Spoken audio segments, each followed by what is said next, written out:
Nous allons maintenant, et là aussi peut-être y aura-t-il un fonds électoral ou électoraliste, nous allons parler de tram et de tramway dans le canton de Genève. Jacques Jeanneret, bonsoir. Bonsoir. Marina, que s'est-il passé du côté, non pas seulement de l'entente, mais entente plus UDC en matière de tram aujourd'hui à Genève?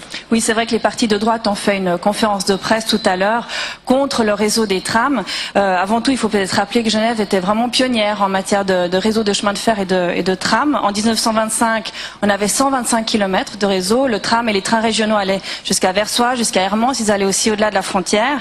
Et puis, à la moitié du siècle, on a complètement changé de politique des transports. On a supprimé le rail pour faire place à la route et aux voitures, ce qui fait qu'au début des années 70, il restait plus que 9 km de tram. C'était le tram 12. Et puis, nouveau changement de cap radical en 95. On a décidé de développer les transports publics et notamment le tram. Donc, on a créé le tram 13 pour aller jusqu'à la gare Cornavin. Ensuite, il est allé jusqu'à la place des Nations en passant par la rue de Lausanne. On a créé aussi le tram 16. La route des Acacias aussi a vu une nouvelle voie de tram. Et puis maintenant, c'est le Grand Lancy qui est desservi par le tram depuis 2006. Donc, déjà pas mal de choses ont été faites. Et puis, il y a aussi de grands projets à venir. Aunay, Bernay, le Grand Saconnet, un jour seront peut-être desservis par le tram.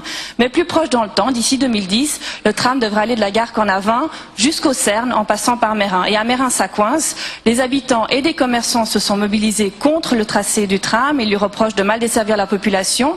Et puis aussi de rendre l'accès au centre commercial plus difficile en voiture. Ces plaintes sont relayées maintenant par les 4 partis de droite au Grand Conseil. Elles sont relayées et même développées. On peut penser que, vu que les élections fédérales sont toutes proches, si on pense que le conseiller d'État en charge des transports, Robert Kramer, est justement candidat au Conseil des États, il n'est pas exclu que ces plaintes soient en fait une manœuvre électorale. Oui, on parle tout de suite de ce thème, peut-être de manœuvre électorale. Juste un rappel, puisque Marina nous parle de ces vieux trams qui allaient jusqu'à Hermance. Cette émission, l'une des plus belles de notre chaîne sur les Monts Bleus, autrefois Genève. On les voit, ces trams. Hein. Alors, il n'y a pas du tout d'électoralisme, Monsieur Jeanneret. D'abord, d'où vous vient cet intérêt subi pour le monde des trams? Pendant 4 ans, on vous a pas beaucoup entendu? Non, d'abord, il n'y a pas d'électoralisme. Et puis alors, surtout, nous avons tenu conférence de presse, non pas contre le réseau des trams, mais pour un meilleur projet de développement du réseau des trams.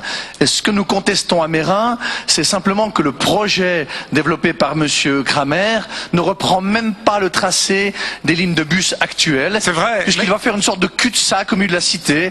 Et ensuite, les habitants de Meyrin devront prendre des minibus ou des bus de rabattement qui vont les amener vers les 3 ou 4 arrêts de la cité de Meyrin.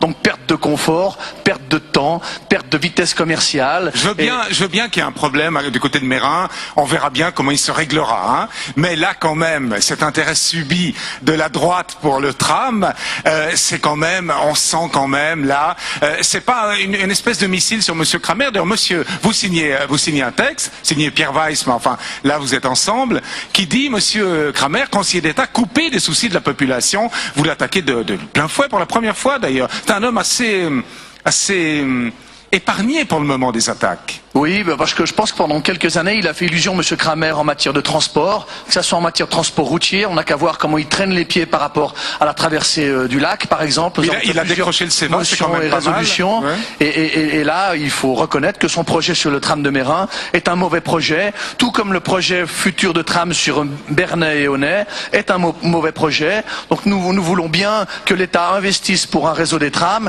mais alors qu'il soit performant et qu'il soit vraiment au service des citoyens. Ce qui n'est pas le cas dans ce projet. Mais là, vous arrivez tout d'un coup avec un bilan par pertes et profits, comme ça on dirait le Titanic, hein, du Rennes Kramer. Le CEVA, Monsieur Kramer s'est beaucoup battu pour le CEVA. Mais les radicaux et les partis de l'entente aussi, le PDC, les libéraux se sont battus aussi pour le CEVA. Serait-il qu'il l'a obtenu? Enfin, que tous ensemble, vous l'avez obtenu. Il n'y a eu aucune opposition au Grand Conseil quand le crédit a été voté, Monsieur Descaillés, je vous le rappelle. Donc nous sommes partisans, les partis de droite, d'un développement des transports publics. Simplement, il faut que ça se fasse de façon efficace. Et je reviens sur l'histoire de Meyrin.